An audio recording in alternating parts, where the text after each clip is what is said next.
My name is Eleanor Whitmore, and I'm 71 years old. I've lived through wars, buried a child, and outlived cancer, but nothing prepared me for the monster I invited into my home under the illusion of family. Her name is Brielle, my son Damien's wife. When Damien lost his job and said they'd be staying with me for just a few weeks, I smiled and opened my door wide. Little did I know, that same smile would one day be the only thing shielding me from a funeral pyre lit inside my kitchen. At first, it was little things slamming doors, whispering insults when no one was around, feeding me expired food, replacing my medication. But I endured. I thought maybe I was imagining it. Maybe the stress had twisted my judgment. But then came the threats, the cold stares, the gas stove accidents. Still, I stayed silent, until the day she spilled kerosene on the floor, and I knew this wasn't a game. This was a slow execution.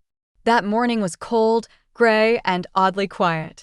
Damien had gone to a job interview, and Brielle hovered near the kitchen, pretending to clean. I was chopping onions, my fingers trembling slightly from age, but still steady. She crept behind me, opening a cabinet beneath the sink, where I kept my old oil cans. I didn't think anything of it, until the distinct, choking smell of kerosene filled the air. I turned my head slightly, and there she was, pouring a small trail of the liquid, not directly on me, no. That would have been too obvious. She spilled it around the gas stove area, then wiped the counter with a smile. "Oops," she said sweetly. "Just cleaning up a little mess. You can go ahead and light the stove now." I froze. Something primal kicked in. My hand reached for the matchstick, but my heart screamed for restraint. I looked into her eyes, those cold, gleaming eyes, and I smiled. I smiled wide, broader than I ever had in months. I struck the match and lit a candle on the other side of the kitchen instead, pretending I hadn't noticed a thing. And she? She looked disappointed. That's when I knew I had just escaped death. But it wasn't over. Not yet. You see, when someone tries to kill you with fire, you don't scream. You don't run. You play dumb. You pretend you're frail. You wait. And then, you burn them with truth. That night, I crept into my room and locked the door. My hands shook as I opened the drawer where I'd hidden my late husband's old camcorder. I called someone I hadn't spoken to in over 20 years, Lana Vega, a retired private investigator and the only friend I could trust. "I think someone's trying to kill me," I whispered. "And I need you to help me prove it." From that moment on, the game changed. We installed hidden cameras, disguised as air fresheners and plug points. We recorded Brielle's routines, the things she said when Damien wasn't home. She would mutter to herself, bragging about how one little spark could solve everything. One evening, she kicked the kerosene can under the counter, grumbling, "Let the old bat cook. Maybe this time she'll finally burn." Every word, every frame, I collected like pieces of flammable evidence. But I didn't confront her. I made her tea, smiled when she insulted me, acted grateful when she served me cold soup. Because when your enemy is that cruel, you let them think you're already dead inside. But I wasn't. I was very much alive, and I was building my case, one drop of kerosene at a time. If this story already has your heart pounding, please like, share, and subscribe. Every click helps us tell more stories just like this one, stories that reveal the hidden abuse so many elderly women face behind closed doors. Let me know in the comments, where in the world are you listening from? Your voice matters. Your story matters. And you are not alone. The next morning, I conducted what I now call the candle test. I waited for Damien to leave. Brielle always wore a fake smile when he was around, soft-spoken, even helpful. But the moment the door clicked behind him, her true face surfaced, bitter, calculating, venomous. I stood near the stove, pretending to prepare breakfast, and placed a white candle right at the corner of the counter, not too close to the gas burner, but close enough to catch any residue if she'd tampered again. She noticed it immediately. "That's a fire hazard, Eleanor," she said with a forced chuckle. I shrugged, pretending I didn't know better. And when she turned her back, I saw it, her face changed, jaw tight, eyes scanning the floor where the kerosene trail had been the previous day. But today, I had cleaned it. Not because I was afraid, but because I needed her to try again on camera. I noticed something else too. She kept glancing at a small blue bottle she'd tucked near the spices. Later that day, when she went out for groceries, I called Lana. "Can you check what this is?" I sent her a picture. Within 2 hours, she messaged back. It was an accelerant used in camping gear, highly flammable. My knees went weak. This wasn't imagination. This wasn't old age paranoia. My daughter-in-law was truly plotting to kill me. That night, I poured the tea she made for me into the plant outside. The leaves shriveled. Poison? Or maybe just salt. I didn't care. I didn't need to guess anymore. What I needed was undeniable proof. So I began talking to myself, deliberately, loudly, while cleaning in the kitchen, pretending to be senile. "Oh, I forgot to turn off the gas again. Silly me," I muttered near the hidden mic. I wanted her to hear. I wanted her to believe I was close to slipping. I wanted her to think I was vulnerable enough to die without suspicion. And it worked. The next morning, she smiled as she handed me a knife, then leaned in close and whispered, "Let's hope the house doesn't go up in flames, Granny." My fingers clutched the blade tighter, not to use it, but to keep from trembling. I had been threatened. Directly. Lana watched the footage that evening and called me immediately. "Eleanor, you need to leave the house," she said, her voice trembling for the first time. "She's escalating." But I said no. I would not run from my own home. I would not be driven out like prey. No. I would stay. I would survive. And I would make sure Brielle went down for every single thing she ever planned. Even if it meant standing next to a gas stove with fire licking at my heels, because this time, I would light the match myself, but only to expose her lies. The day it nearly happened for real, I swear I felt death hold its breath. Damien had gone to a work seminar 2 towns over. Brielle was unusually cheerful, humming in the kitchen, even offering to help me prepare dinner, which she hadn't done in months. That in itself was suspicious. Still, I kept up my role, the forgetful, frail mother-in-law grateful for any scrap of kindness. I watched her from the corner of my eye as I washed vegetables and peeled potatoes. I noticed her tuck a handkerchief into her sleeve, then slip something behind the stove. I excused myself to use the bathroom, heart pounding, and rushed to check the camera Lana and I had hidden behind the spice rack. It caught her clearly, unscrewing a small silver cap, pouring a line of colorless liquid along the floor edge near the stove, then carefully adjusting the gas knob, just slightly open. It was the perfect trap.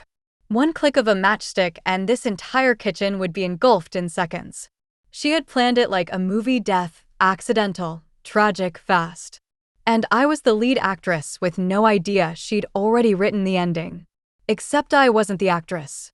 I was the director.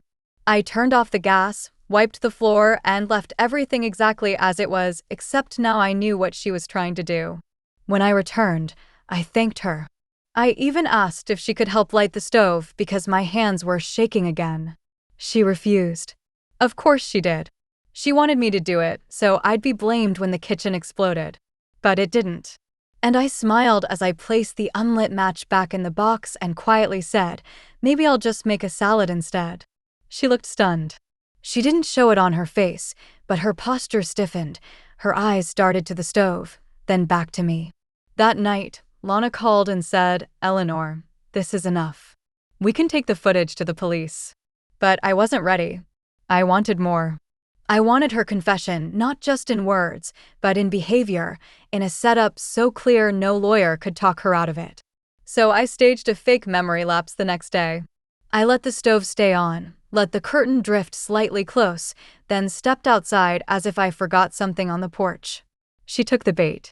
Through the side window, I saw her sneak in, lean over the counter, and nudge the curtain closer to the flame with a broom handle. The camera behind the dish rack captured the entire thing, clear, irrefutable evil. But the fire never caught. Because I had soaked the curtain in flame retardant solution hours earlier. She left the room smirking. I returned moments later, looked around in confusion, and turned off the stove again. "Silly me," I said aloud. Always forgetting. That night, I couldn't sleep. I stood by the window, looking out at the quiet street, asking myself how we got here. I raised Damien alone. I gave everything to this family. I never imagined the woman who called me Mama Eleanor at her wedding would one day try to roast me like Sunday meat. But now I wasn't grieving, I was preparing. Because justice isn't just about police reports or courtroom speeches. Sometimes it's about surviving long enough to tell your story loud enough for the world to finally listen. I woke up choking, not on emotion, but on thick, black smoke curling beneath my bedroom door like a living thing. My body shot upright, lungs straining, throat burning, heart pounding like a war drum. For a split second, I thought it was one of those nightmares that haunt the old and the anxious. But no, this was real. My house, my home, was on fire. I stumbled out of bed barefoot, coughing hard, and grabbed the fire extinguisher from the hallway. Thank God I'd insisted on keeping one. As I sprayed the smoky kitchen, I realized something sickening. The fire had started on the very same curtain she'd tried to burn the day before. This time, she must have used something stronger, something fast. Accelerant? A hidden match? Maybe she lit it and left, expecting me to be too slow to react. But what she didn't count on was that I wasn't ready to die. Not yet. Not before I finished what I started. The smoke alarms began blaring as I flung open the windows, drawing in air and alerting the neighbors. Within minutes, a fire engine arrived. The flames had barely kissed the ceiling, but the evidence was there. Burn marks crawling up the wall, a melted switchboard, and a faint smell of gasoline lingering in the corner where the stove met the pantry.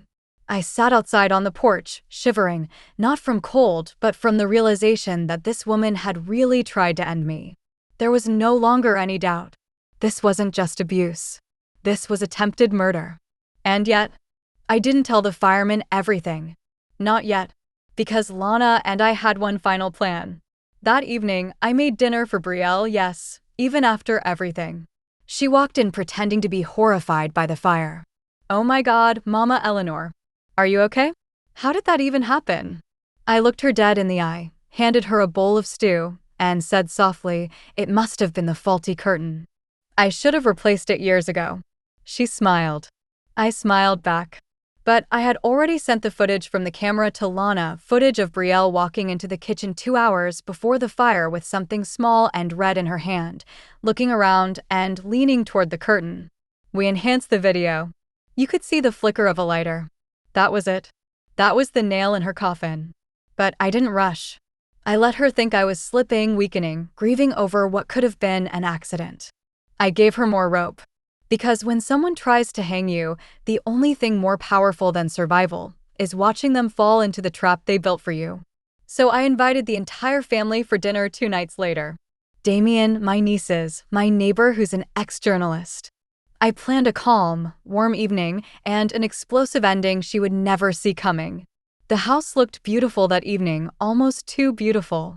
I wore my soft blue shawl, the one Brielle always mocked as old lady camouflage, and I laid out the table with care: roast chicken, garlic bread, homemade pie, even the little cloth napkins embroidered with Damien's initials when he was 12. It was the kind of meal you serve when you're saying goodbye or delivering a sentence. I invited everyone with the same loving message: just a family dinner. I've been feeling a bit emotional since the fire and want to be surrounded by the people I love. I said it sweetly, with just enough vulnerability to make them all show up. Damien brought wine. My niece brought dessert. Brielle brought a fake smile, stiff as cardboard. I watched her watch me, her eyes scanning the room like she was trying to find where the trap was. But I had made sure there was nothing obvious. No police car outside. No confrontation. Just warmth. Laughter. Until the final course. I stood up with my tea and tapped my glass. Before dessert, I want to share a little something, I said. I pulled out a USB drive from my pocket. Brielle's eyes flickered. My neighbor Todd, bless him, plugged it into the TV. The screen lit up. The first clip played, Brielle whispering near the stove, "Let the old bat cook. Maybe this time she'll finally burn." The room went silent. Clip 2, her pouring kerosene. Clip 3, the curtain fire, her hand, her lighter. Gasps echoed like thunder around the table. Damien dropped his fork. "What the hell is this?" he said, his voice rising with panic. Brielle's face drained of color. She stood, stammering, "This is doctored, it's fake." "She's crazy." But I was already walking toward the door. And right on cue, Lana walked in. Behind her were two officers in plain clothes. One of them spoke calmly, "Brielle Whitmore, you're under investigation for attempted arson and attempted homicide. We have sufficient evidence to proceed. You have the right to remain silent." She lunged toward me, screeching, but the officers held her back. "You'll pay for this, you witch. I did everything for Damien. You were in the way." I stood tall and looked into her eyes, no rage, no fear, just truth. "No, Brielle. You tried to erase me, but you only exposed yourself." Damien collapsed into a chair, face pale, hands shaking. "Mom." I didn't know. I swear, I nodded softly, but I didn't speak. "Not yet. Let the truth echo first. Let the room digest the betrayal. Let the fire she tried to start burn her world down instead." Outside, the sirens flashed, casting red and blue shadows across my lawn. I watched them take her away, her once proud hair disheveled, her threats growing smaller and more pathetic with every step she took away from my home. And for the first time in years, I took a deep breath. Clean. Smoke-free. Safe. But this wasn't over yet. Because the world may have seen a crazy old woman. But now? Now, they'd see the survivor who lit her own path with truth and turned fire into power. The silence after she was taken away wasn't peaceful, it was heavy. Not a single word was spoken for minutes after the police car disappeared down the street. Damien sat on the edge of his seat, his wine glass untouched, his eyes wide like a child who just learned monsters are real, and sometimes they marry them. My niece fidgeted with the corner of her napkin, clearly unsure if she should stay or go. My neighbor Todd, bless his blunt heart, finally cleared his throat and said, "Well, Eleanor, that was one hell of a dinner party." A few weak laughs followed, the kind that fill the air when people want to believe things are okay again. But I wasn't okay. Not yet. After they all left, each offering hugs, pitying glances, and well-meaning but hollow words like, "Stay strong," I locked the door, turned off the lights, and walked into the kitchen. I stood in the center of the room, alone, staring at the stove. The same stove where Brielle had tried, again and again, to make me a headline. My hands trembled, not from fear, but from exhaustion. The truth is, surviving her wasn't victory. It was survival. That's all. It doesn't feel heroic when you have to smile through attempted murder just to stay alive. It feels like you're always one breath away from being snuffed out.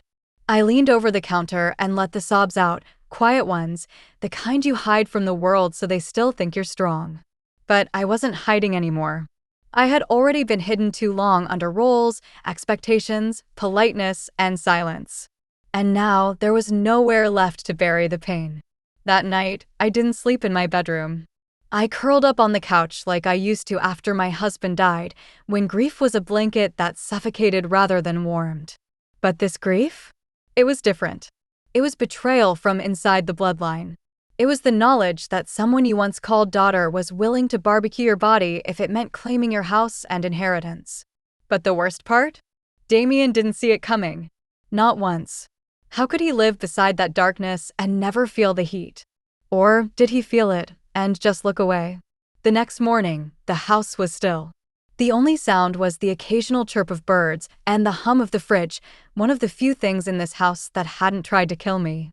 I stood in front of the mirror, examined the lines on my face, the gray in my hair, and the faint scar above my left eyebrow, where Brielle once threw a spoon and laughed, blaming her clumsy hand. I stared at that scar longer than I meant to. It wasn't the wound that hurt. It was the memory behind it. The gaslighting. The erasure. The way she'd whisper to Damien that I was losing my mind, that I forgot things I never forgot. I blinked. No more. No more silence. I walked into the living room and sat at the dining table, pulled out a sheet of paper, and began writing every incident, every date, every burn, every bruised word. I would make a statement. Not just for the police or the court, but for me. Because if I didn't record what happened to me, the world would write over me again. The story would become gossip, then memory, then a fable. No, I would keep the fire lit, not to destroy, but to illuminate. And as I wrote, I felt something shift inside. Not peace. Not yet. But clarity. I hadn't just survived Brielle. I had endured her. And that meant the story wasn't about how close I came to dying. It was about how far I was willing to go to stay alive and speak. 3 days after Brielle's arrest, Damien returned home alone. I was on the porch trimming dead leaves from my rose bush, the same one she'd tried to kill last spring by pouring bleach in the soil and then blaming the dog. I heard the slow crunch of gravel beneath his shoes. I didn't turn around, not out of pettiness, but because I didn't know who I was facing anymore. My son, or the man who shared a bed with the woman who almost turned me to ash. "Mom," he said quietly, voice shaking like a boy on his first day of school. I stood slowly, turned, and saw the face I had once kissed after every scraped knee, now pale, sunken, a storm of regret behind the eyes. "Can I come in?" he asked. I nodded once, led him inside, and made tea out of habit, not desire. We sat at the same table where I'd served that fateful dinner, and the silence stretched like a noose between us. He opened his mouth, then closed it again. When he finally spoke, it wasn't what I expected. Did I really not see it? Or did I just not want to? That question cut deeper than any insult. Because it was honest. And because the truth is, Damien hadn't missed the signs. He'd ignored them. Dismissed the way I flinched when she raised her voice. Laughed when she told stories about my forgetfulness. Called me paranoid the day I told him I smelled kerosene near the stove. He looked down at his cup, then back at me, tears forming. I kept telling myself Brielle was just stressed, that you were exaggerating, that maybe you were getting older and imagining things, and then I saw the footage. I saw what she did. And I feel like I failed you. I wanted to scream. To say yes, you did. To ask him how many more nights I would have had to sleep with one eye open, how many times he walked past a bruise and chalked it up to clumsiness. But instead, I said, "You didn't fail me, Damien. You just believed the wrong person." And then I stood up, walked to the side table, and pulled out the manila folder I'd been compiling since the night of the fire. "This," I said, laying it in front of him, "is everything. Every incident. Every word. Every accident. If you really want to understand, start here." He opened it and stared.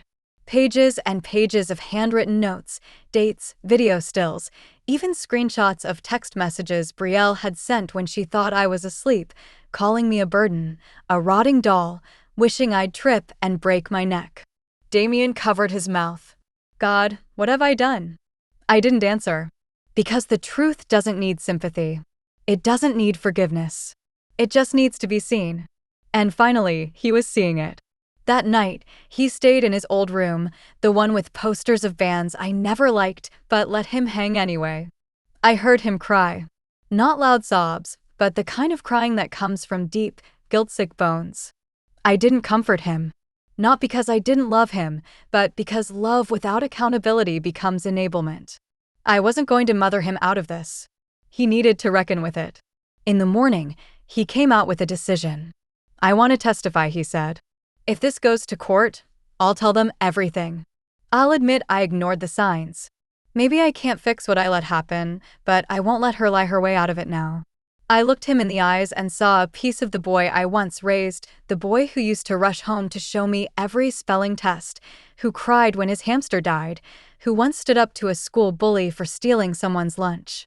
That boy was buried, but not dead. And maybe, just maybe, we both had some unburying to do. As I washed our teacups, I looked out the kitchen window. The sun had finally broken through the clouds. The floor was still stained where the curtain had caught fire, but I didn't clean it. I wanted to keep it there a little longer. A reminder that even when someone tries to burn you alive, sometimes all they do is light a path to the truth. The courthouse smelled like old paper and cold air conditioning, sterile, indifferent, and full of eyes that had seen too much.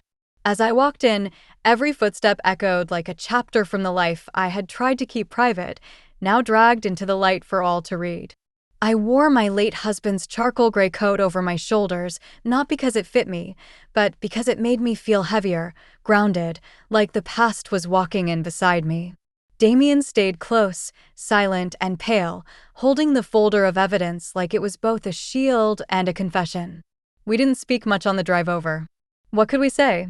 Words felt too fragile to hold the weight of everything we'd both ignored, endured, and exposed. Lana met us at the entrance, her eyes sharp as always, her hand firm on my arm. "Are you ready?" she asked.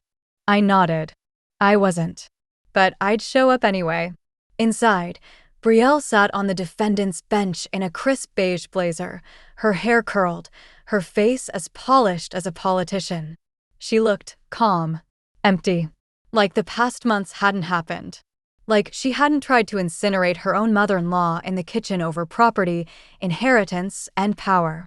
Her lawyer whispered in her ear, probably reminding her to cry, to tilt her head just right, to play the victim of an unwell old woman. But this time, I had more than memories. I had footage. I had files.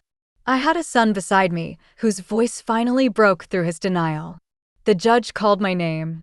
I walked to the stand slowly, feeling every inch of my 71 years, and yet somehow, stronger than I had ever been. They asked me to swear an oath. I did.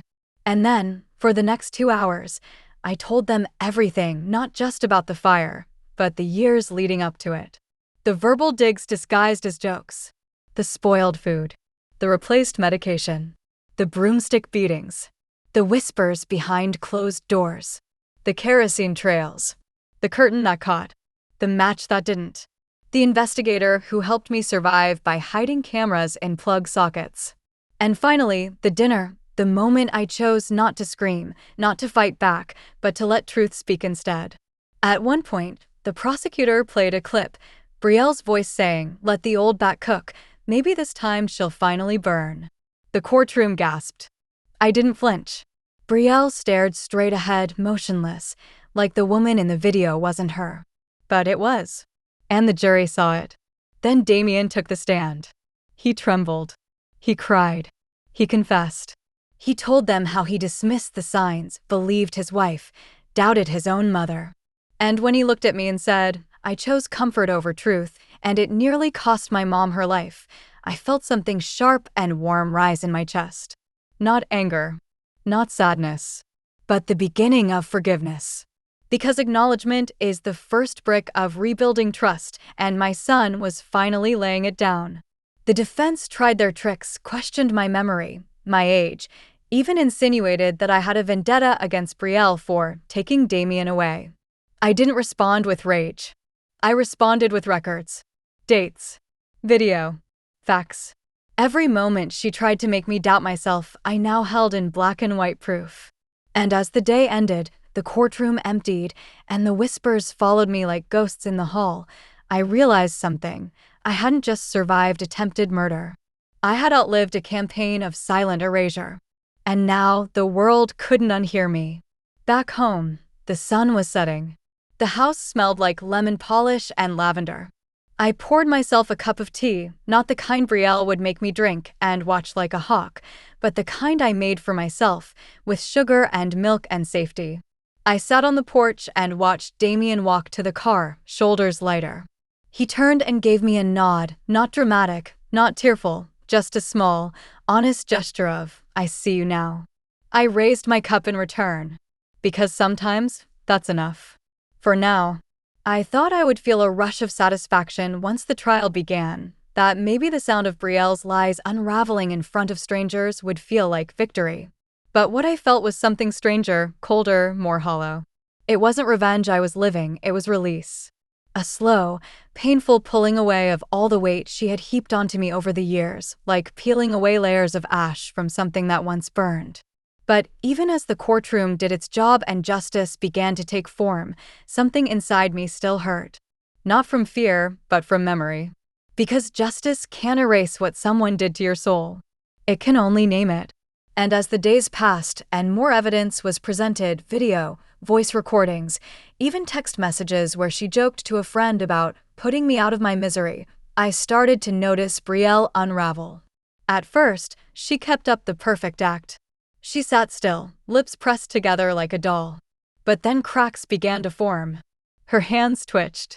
Her jaw clenched. She refused to meet my eyes when they showed the kitchen footage from the day of the fire, her leaning toward the curtain, lighter in hand. The courtroom was still, but I heard a woman behind me whisper, "That poor old lady." And suddenly I realized people finally saw me not as a burden, but as a victim. And slowly, a survivor. But it wasn't just Brielle's behavior that changed. Damien did too. He stayed every night in his old room, made us both breakfast, even helped me repair the burnt section of the wall, painting it together, stroke by stroke, like covering the past with something we chose. One night, he brought me a letter. "It's from her," he said. "She wants you to read it before sentencing." I stared at the envelope for a long time. I didn't want her words, but something in me needed to know what she thought she had left to say. I opened it. It wasn't long, just 4 lines. "You ruined everything. You turned my husband against me. I never meant to kill you, I just wanted you out of the way. You got what you wanted. I hope you're happy." No apology. No admission. Just blame. Typical. But this time, I didn't feel rage. I felt nothing. And in that moment, I understood. Her power over me was gone. It died the moment I refused to light that match. It died the moment I stopped playing the role of the weak, forgetful old woman. I folded the letter, dropped it into the fireplace, and watched it turn to smoke, not like the smoke that once tried to choke me, but clean, soft, harmless. A ghost of what was.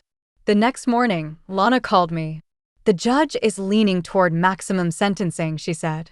"With Damien's testimony and the video, her lawyer is pushing for a plea deal, but they won't get it." Not after that footage. I exhaled, long and deep. She added, "They're offering you a chance to speak at sentencing. A victim impact statement. Do you want it?" I didn't hesitate. Yes, because I hadn't come this far just to win in silence. I wanted her to hear how I survived. I wanted the world to know that when someone tries to set a woman like me on fire, all they do is light the parts of her that were sleeping. And I had awoken. Not in flames, but in truth. I began writing that same night, not out of anger, but to remind the court and her that I never asked to fight for my life in my own kitchen, that I never imagined betrayal could come disguised as family, and that some fires don't kill you, they cleanse you. The courtroom was cold again, but this time I wasn't. My hands didn't tremble as I took the stand. My knees didn't wobble. I didn't feel small. I felt solid. Sharper. Like every scar, every sleepless night, every breath of kerosene-scented fear had carved away the softness I once mistook for weakness. I was no longer the invisible widow with fading memory and tired bones. I was the woman who survived an attempted burning at the hands of someone who used to call me Mama Eleanor. And I had something to say. The bailiff nodded for me to begin. I stood. I held my paper in one hand, but I didn't look at it. I looked at her. At Brielle. Sitting there in her beige blazer, her hair now limp, her eyes sunken from too many sleepless nights in a cell that didn't offer scented candles and granite countertops. I wanted her to see me. The real me. The one she tried to erase.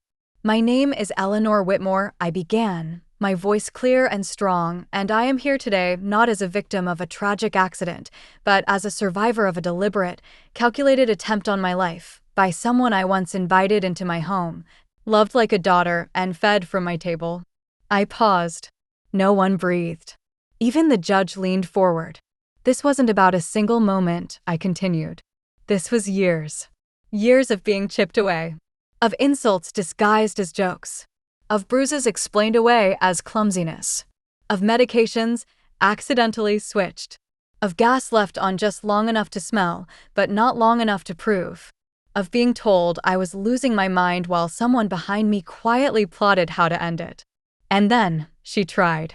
With fire. I took one step closer.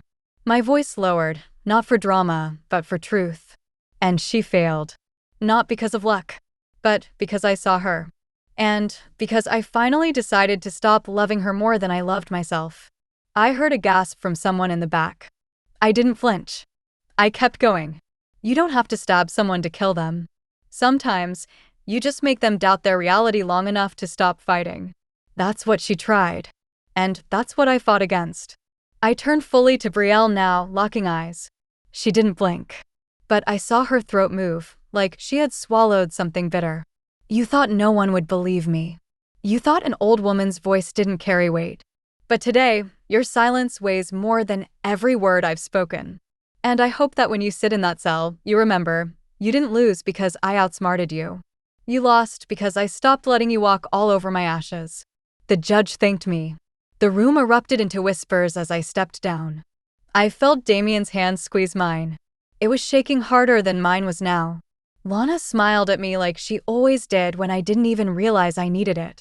And Brielle? She just sat there, still as stone, her eyes wet but not red. She wasn't sorry. But she was defeated. And that was enough. The judge announced sentencing would be delivered the following week. Maximum consideration for intent. Minimum for mercy. I walked out of the courtroom and into the sunlight, real sunlight. Not firelight. Not smoke. Just a warm July morning kissing my face without the scent of danger. And in that moment, for the first time in what felt like years, I didn't look over my shoulder. It had rained the night before her sentencing, as if the skies themselves had chosen to wash the city clean before the final judgment.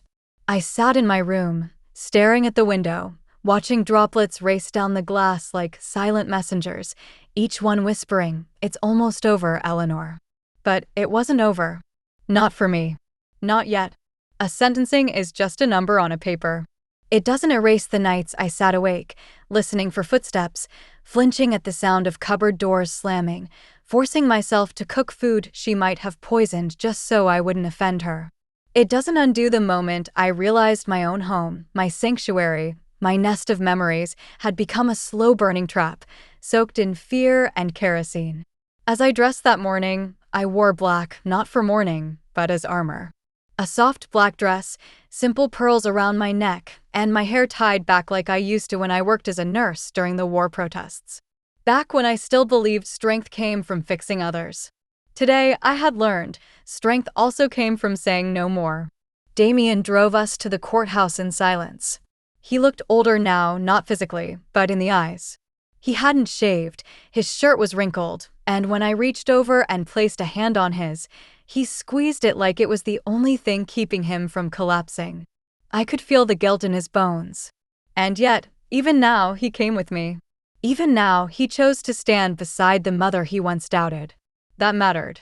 Inside the courtroom, the judge's voice cut through the room like clean scissors slicing fabric. Brielle stood chained at the wrists, dressed in the dull beige uniform of the county jail. Her hair had lost its shine. Her nails, once manicured with pink polish and little gold stars, were now bitten down to the quick. Still, she stood tall. Proud. No apology. No regret. Just bitterness behind her eyes, like she still believed she was the one betrayed. I almost pitied her. Almost. The judge began reading the charges: attempted arson, attempted homicide, elder abuse, tampering with medication, and obstruction of justice. With each count, I felt a small stone fall from my chest. Not all of them, but some. Then came the moment of sentencing. The judge looked at her, then at me. "You not only tried to end a life," he said, "you tried to erase a woman's voice. Her truth. Her home. The court finds you guilty on all counts." He paused, letting the words settle like ash.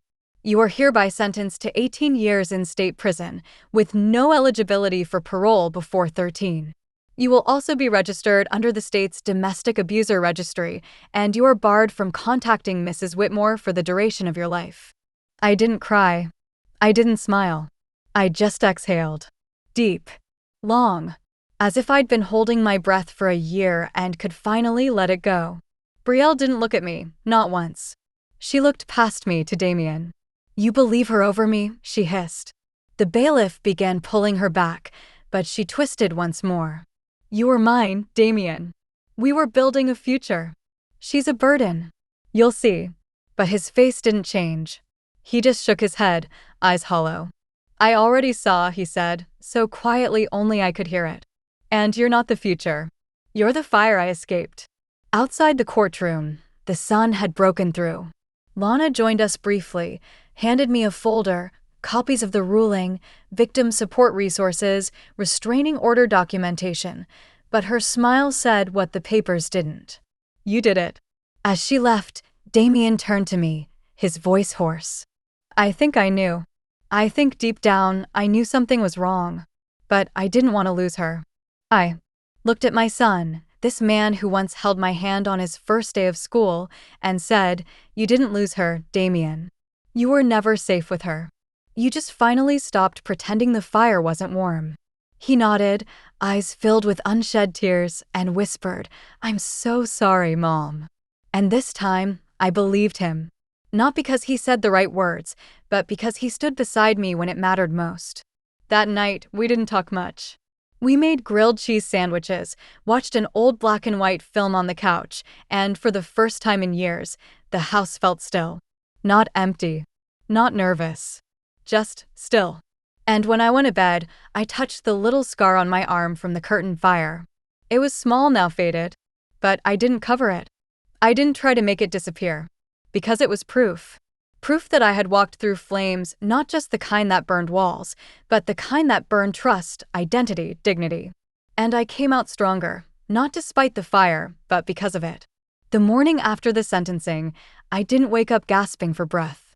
That may sound like nothing, but to me, it was everything. For nearly 2 years, I had trained my body to wake with alarm, to listen for footsteps that weren't mine, to sniff the air for smoke, to check if the stove knobs had been twisted or the windows tampered with. Every creak of the wooden floor used to send a jolt through my chest. But this morning, the house was quiet, not from fear, but from peace. I stood in the doorway of the kitchen, the place where Brielle had tried, more than once, to end me and let my bare feet touch the tiles she once hoped would become my final resting place. The burn marks on the wall had been repainted. The scorched curtain replaced with a plain white one, just like my mother used to hang. There was no more kerosene. No more hidden accelerants. Just the smell of lemon soap and fresh coffee, the kind Damien had started brewing every morning since the trial. I walked slowly, not because I was weak, but because I could. I wasn't rushing to avoid an argument. I wasn't pretending to be asleep so she wouldn't hiss insults in the hallway. I was awake. I was alive. And the silence was mine. Damien was at the table already, hair messy, eyes swollen with sleep, but there was a calmness in his shoulders that hadn't been there in years. He slid a mug toward me without a word, and I took it with a nod. We sipped in silence, and the quiet between us was no longer painful. It was healing. Finally, he broke it. "Do you remember that camping trip we took when I was 12? The one where I thought I saw a bear?" I blinked, surprised, then smiled. "You screamed so loud you scared off every squirrel for miles," I said. He laughed softly, a real one this time, and replied, "You didn't yell. You didn't run. You just stood there, held my hand, and said, 'We'll leave when we're ready.' Not because we're scared." He looked up at me then, and I saw what he was really saying. "You've always been that strong, haven't you?" I didn't answer. I didn't need to, because I wasn't here to prove anything anymore. I had lived through betrayal, isolation, humiliation, and attempted murder, all while smiling through dinners and pretending not to notice when my own son looked away. But I had noticed. I noticed everything. I just didn't let it destroy me. That afternoon, I went to the shed, the one Brielle used to call my old lady hobby shack, and pulled out a dusty box I hadn't touched in years. Inside were scrapbooks, letters, old receipts, and photos from when Damien was a boy. But there was something else. A journal. One I had started keeping in secret during the first year they moved in. The entries were shaky, full of doubt, self-blame, even shame. "Maybe I'm the problem," one read. "Maybe she's right. Maybe I am losing it." I read those lines one by one and my chest tightened. Not from grief, but from rage. Because that's what abusers do. They make you question your own memory. They edit your reality until you're too confused to scream. But I had written it all down. Every bruise disguised as an accident. Every missing pill. Every threat whispered behind Damien's back. And now, those words had become a map. A record. A survival story. I closed the journal gently and carried it inside. Not to hide it, but to display it. It would stay on the living room shelf, where guests could see it. Where I could see it. Not as a reminder of pain, but as proof that even when I doubted myself, some part of me refused to go silent. That evening, a letter arrived. Not from Brielle. From her mother. A single page, handwritten and trembling with words. "I don't know how to begin," it said. "I raised her. I loved her. But I see now the damage she caused. I believe you. I am so sorry." For a long while, I just sat there, staring at that letter, feeling something break inside. Not anger. Not forgiveness. Just a strange, quiet ache, because even the woman who birthed the monster had found a voice to say what my own son hadn't said for years. I folded the letter and placed it next to the journal. Because truth, once spoken, doesn't need to shout. It just needs to be written, seen, remembered. That night, I slept with the window open. No locks. No alarm set. The cool summer breeze drifted in, carrying with it the scent of roses, blooming again after seasons of dying. My heart beat steady. My mind, for once, was quiet. Not every wound had healed. But I had stopped bleeding. The fire didn't take me. It revealed me. I once believed that when someone dangerous is taken away, the fear leaves with them, but I was wrong. Fear lingers. It clings to walls, to doorknobs, to silence. It hides behind laughter and sneaks into the spaces between heartbeats. Even though Brielle had been sentenced and taken away in handcuffs, her shadow stretched across my life like smoke that refused to lift. It was in the drawer where I found that melted lighter months ago. It was in the way I still checked the gas knobs 3 times before boiling water. And it was in the moments I looked at Damien and wondered how deeply she had twisted his loyalty, how many times he might have questioned me behind closed doors and never said a word.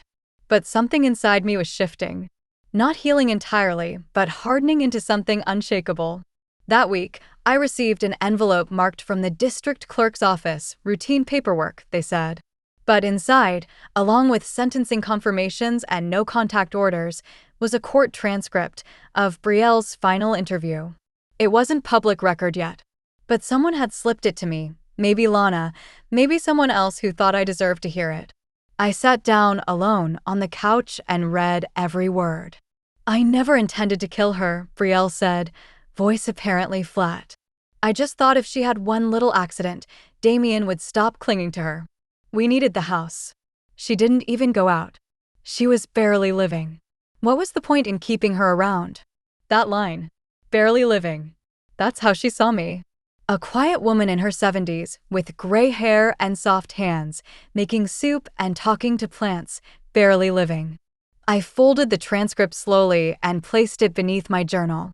And then, without fully realizing what I was doing, I stood up and walked to the closet where I kept my old shoes, the hiking boots I hadn't worn in 8 years, the green coat I used to travel with, the hat Damien once teased me for.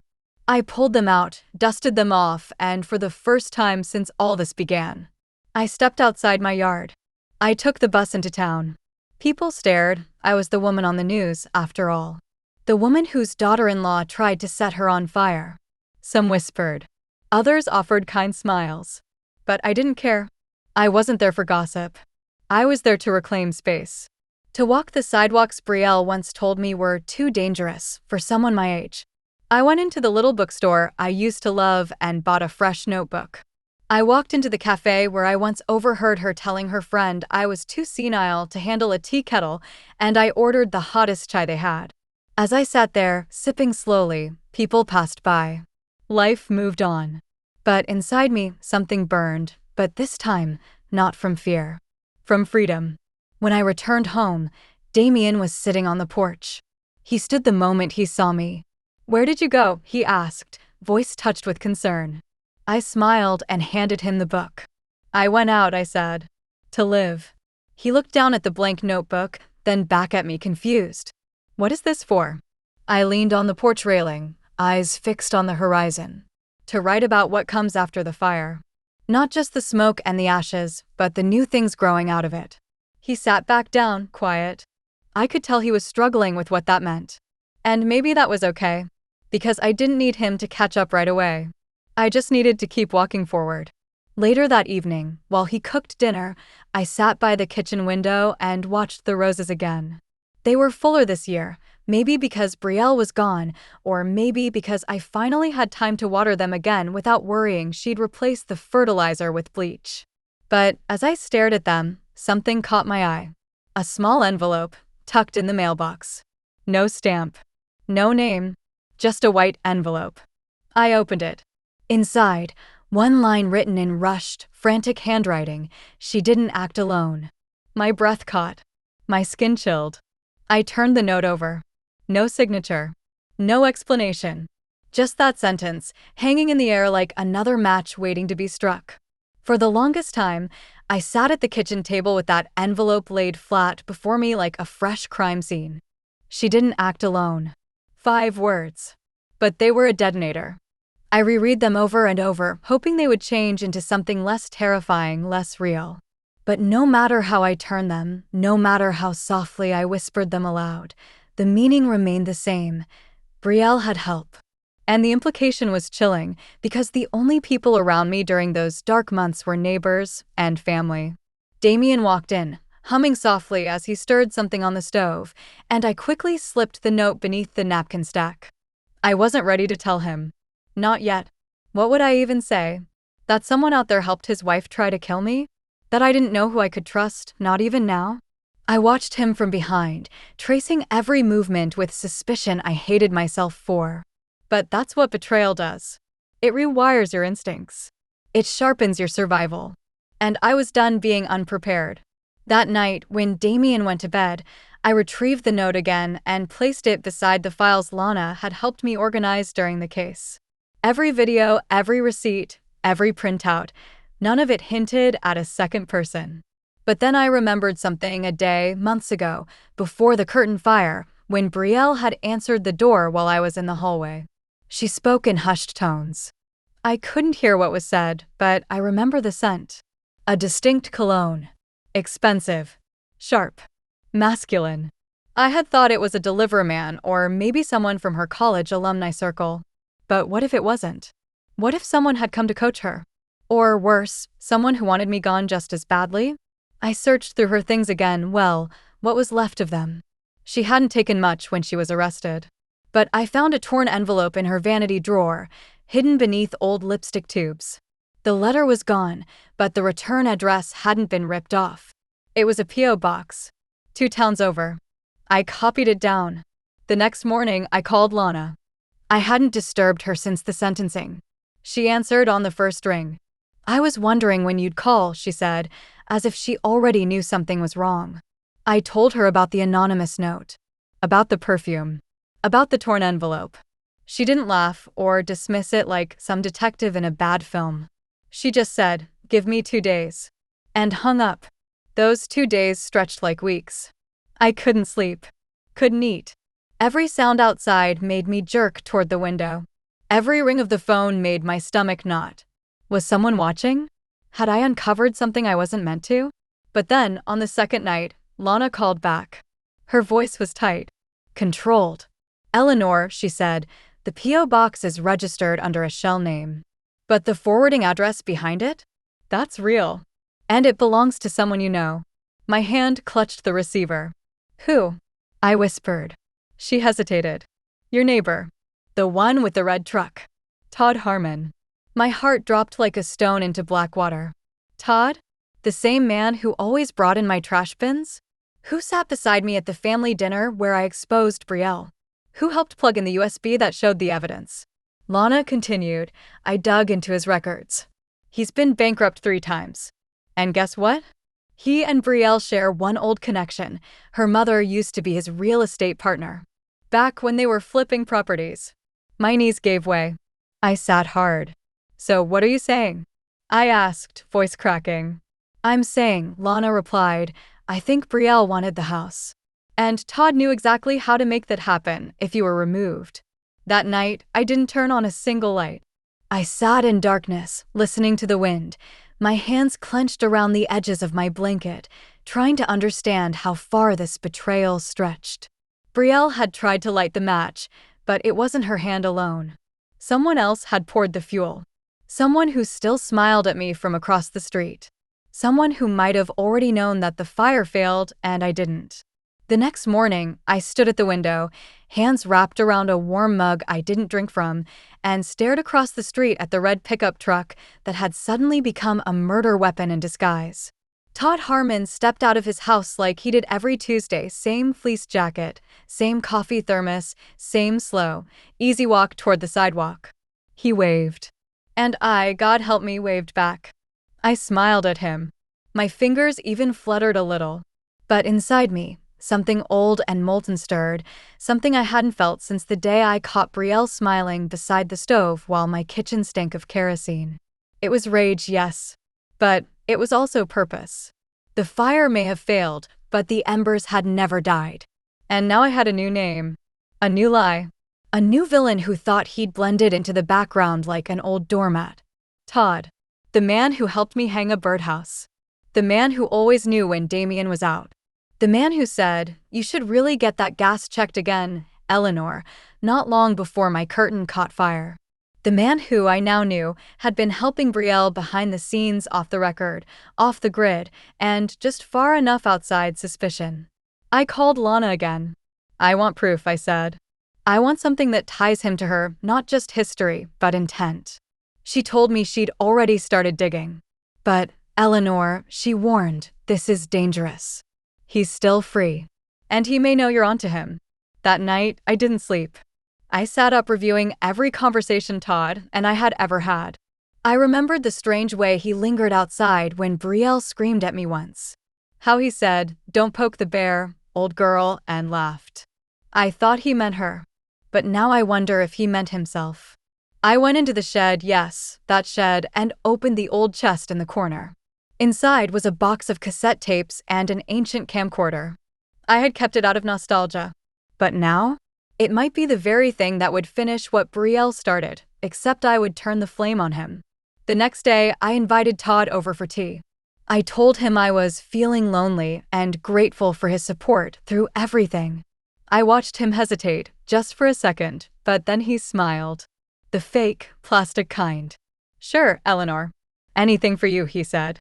I made sure the house looked exactly like it used to. Same curtains, same teacups, same cozy lighting.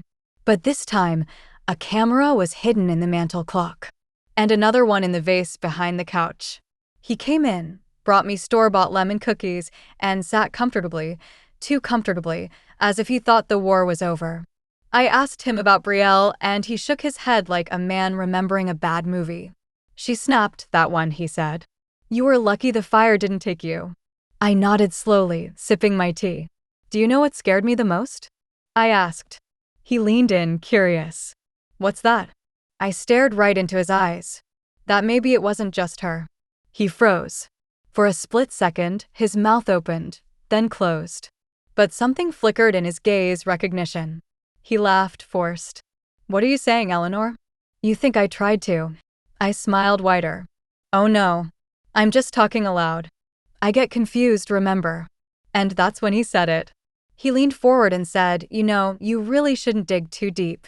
Sometimes the truth isn't worth the fall. Especially at your age." Click. I had what I needed. He stayed only 15 minutes longer, made some excuse about errands, and left. But I saw it. The twitch in his jaw. The shift in his eyes. He knew the game was back on, and this time, I was setting the rules. As soon as he was gone, I called Lana. I have it. Recorded. His voice. The threat. She didn't even wait for me to finish. "Don't leave the house." "I'll come now. We'll take it straight to the DA." That night, I didn't cry. I didn't shake. I sat in the same chair he had used and stared at the empty teacup. The poison wasn't in the drink. It was in the air. The betrayal. The greed.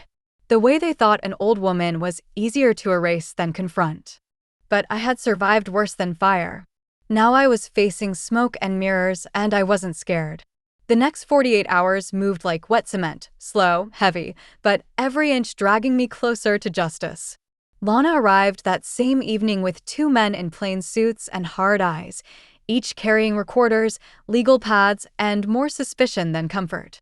I handed them the footage, labeled and time-stamped, and they watched it in my living room, the same room where Brielle once mocked me under her breath while Damien sat unaware. When Todd's voice played, That line, sometimes the truth isn't worth the fall. Especially at your age, it silenced even the investigators. One of them, a sharp-boned man named Corwin, paused the tape and looked at me. This isn't a casual neighbor. This man knows something. And he was right. Because when Todd leaned in with that twisted warning, he wasn't bluffing. That was a man who had planned something. That was a man who had been waiting for his cut. And now? Now he knew I was still alive, and worse, for him, I was angry. The DA moved quickly. Lana pulled every string she had, digging into old files. She found something damning. Todd wasn't just tied to Brielle's mother through real estate. A decade ago, they co-signed on a foreclosed property, one that had caught fire under mysterious circumstances. The insurance claim had paid out more than the property was worth, and neither of them were ever charged. The file had gone cold. But now, with this new evidence, the fire suddenly looked very familiar. The same accelerant was found in both cases. Same residue patterns. Same accidental gas leaks. It wasn't just arson. It was a pattern. And I was supposed to be their next payout. A sweet old woman with a paid-off house and no one to fight for her. Just another accident. But I had ruined their formula. 2 days later, a warrant was issued for Todd Harmon. The police didn't come with sirens. They came quiet, like predators hunting their own. He was pulled from his garage midway through loading his truck with bags he'd been planning to run. And in his glove compartment? A burner phone with call logs to a number linked to Brielle's college email. Even in prison, they had stayed connected. She was the hand that lit the fire. He was the wind that fanned it. Together, they had plotted my death like it was a business deal. And I was the product they were trying to collect on. Damien collapsed into a chair when he heard the news. Todd? He was at Thanksgiving. He held the camera for the family photo. How could I not know? His voice cracked. I sat beside him, laid a hand on his shoulder. Because they wanted you blind, sweetheart. They were counting on your kindness. That's what predators do. They charm the crowd while they sharpen the knife. He looked at me, tears in his eyes, guilt pouring from every pore. I should have protected you. I shook my head. No, I protected me. But now we do it together. The media got hold of it quickly. The same headlines that once called me the mother-in-law who survived a fire now read, Arson Conspiracy Exposed, Elder Abuse Ring Tied to Fraud and Fire. My face was on the news again, but this time, I wasn't just the victim. I was the witness. The fighter. The woman who refused to be silenced. Reporters tried to swarm the porch, asking for quotes. I gave none, because I wasn't interested in fame. I wanted change. I wanted laws. I started writing letters to senators, to elder abuse boards, to women's shelters. If this happened to me, how many others had it happened to? Women without cameras. Without friends like Lana. Without sons who finally saw the truth. That night, I sat on the porch alone. The stars blinked quietly above me. The roses had bloomed fully now, lush and red, no longer threatened by bleach or smoke. I whispered something to the wind, not a prayer, not a curse. Just a truth. You tried to burn me to the ground. But all you did was clear the weeds. You'd think that after watching 2 people hauled away for trying to destroy your life, peace would settle in like an old friend and stay. But peace isn't a guest, it's a process. And grief is a ghost. Not of death, but of betrayal. I was sitting on the edge of my bed folding clean laundry Damien shirts, now that he had moved back in permanently, when I heard the envelope slide under the front door. I thought it was another reporter or a neighbor with casseroles and questions, but when I picked it up and saw the handwriting, my heart nearly stopped. It was from Brielle. Sent from prison. Postmarked 3 days earlier. No return name. Just a raw, torn edge of someone who used to call me Mama Eleanor and now carried a prison number in place of a future. I sat at the table for almost an hour before I opened it. I told myself I wouldn't. That it didn't matter what she had to say. But curiosity is its own kind of wound, itching, whispering, never letting go. I finally unfolded the page. Only one. And the handwriting wasn't the neat, curated script she used to write thank you cards for show. This was messy. Scratched. Like it had been written during a storm, Maybe outside, maybe inside her mind. The letter read, "You probably think I regret everything. I don't. I regret getting caught. I regret trusting people who couldn't keep their mouths shut. Todd was weak. You were stronger than anyone saw coming. That's the part one can't get over. You, an old woman with shaking hands and tea kettles. You ruined me. And for what? You should have just let go. You were already fading. I was doing you a favor." I read that line 3 times. I was doing you a favor. That's how she saw it. Not a crime. Not a sin. A kindness. Like I was a broken clock and she was offering to stop the ticking. My throat went dry. I kept reading. But now I see it. You were never weak. You just played weak so well I believed it. You made me underestimate you. You made Todd underestimate you. You let us think we were in control while you quietly gathered the firewood under our feet. And now I'm the one in a cage. And you're probably sipping tea under those ugly rose curtains. But know this, and here, she switched pens. The rest of the letter, scratched in blue ink, read, "I never acted alone. Not just with Todd. You think you know everything. You don't. Check the deed. Check what your husband signed before he died. We weren't the first." I froze. What did she mean? My husband, Harold, had been gone for 9 years. A quiet, gentle man who loved crossword puzzles and oatmeal cookies. He died in his sleep. Peaceful. Honest. Or so I thought. I placed the letter down slowly, the edges now trembling in my grip. That night, I couldn't sleep. My hands couldn't stop moving, searching through drawers, boxes, old files. Until, in the back of the attic, inside an old cigar box I hadn't touched since his funeral, I found it. A paper. A deed. Dated 2 years before he died. Co-signed with Brielle's mother.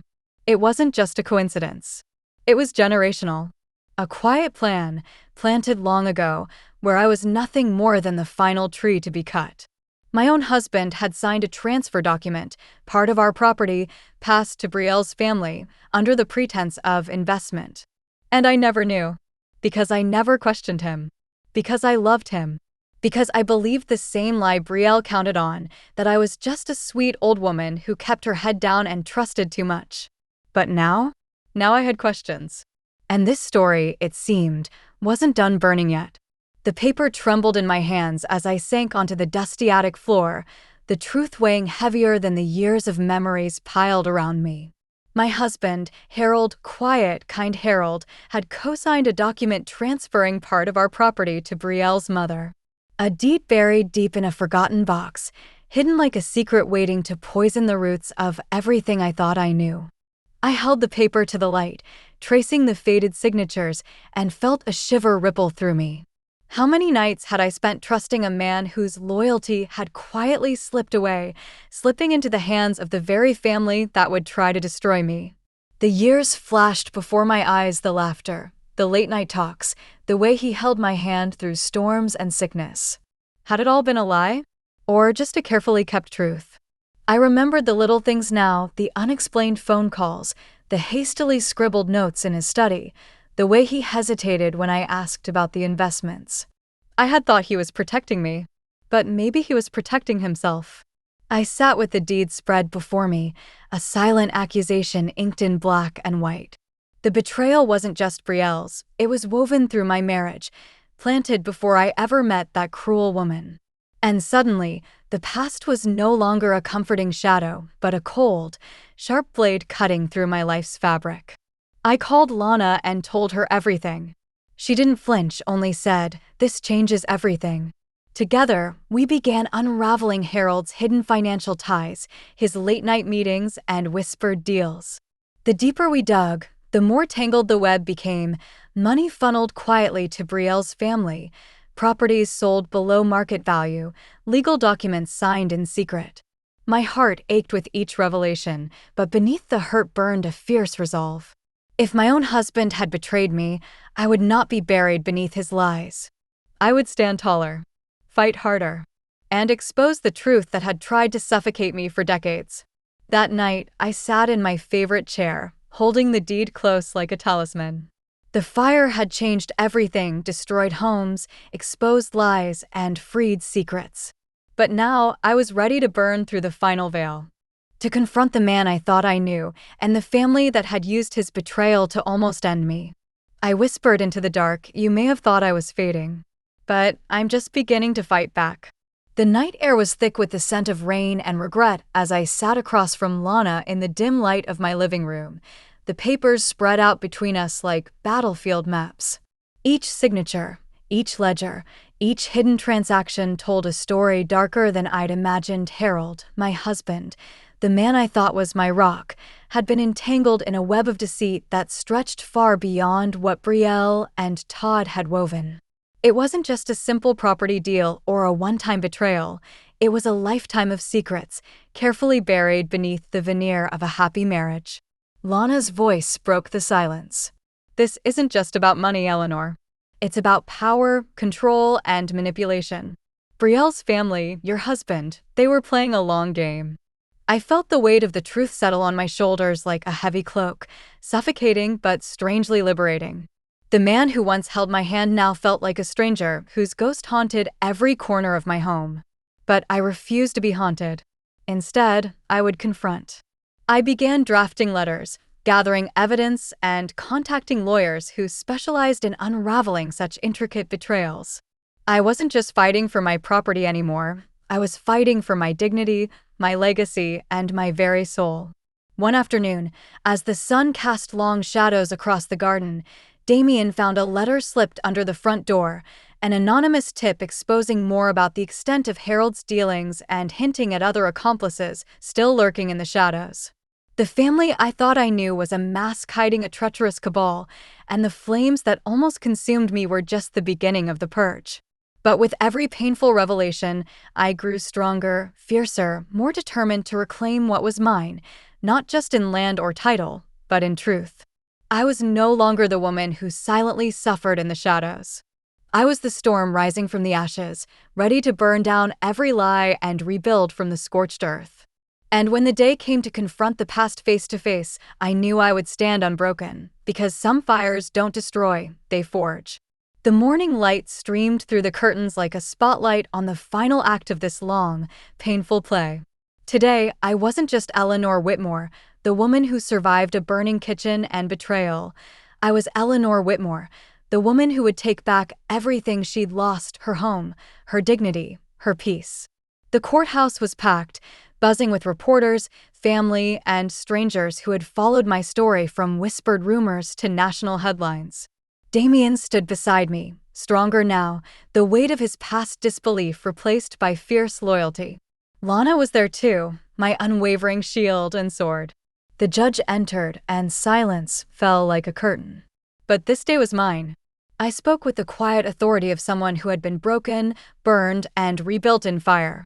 I laid bare the truth of my husband's secret deals, Brielle's deadly ambition, and Todd's sinister hand behind it all. The evidence was undeniable: contracts, recordings, bank statements, proof of a conspiracy that had nearly stolen my life. But I wasn't there for revenge. I was there for justice, for closure, and for the countless others trapped in silence. When the judge pronounced the final sentence, years added, restitution ordered, permanent protective orders, I felt something shift deep inside. Not triumph, not victory, but freedom. Outside, cameras flashed and voices shouted questions, but I held up my hand and smiled. "This isn't just my story," I told them. "It's a warning and a promise. No one, especially not an elderly woman, should be invisible or powerless. We fight, we survive, and we reclaim our lives." Later, sitting on my porch beneath the now blooming roses, Damien handed me a cup of tea. "You saved us all," he whispered. I took a slow sip, feeling the warmth spread through me. The scars remain, yes, but they're proof of survival, not defeat. And as the sun dipped low, painting the sky in fire red and gold, I whispered to the wind, "I am no longer afraid of the flames. I am the fire." Thank you for joining me on this journey. Please like, share, and subscribe, and tell me, where are you watching from? Your story matters, and you are never alone.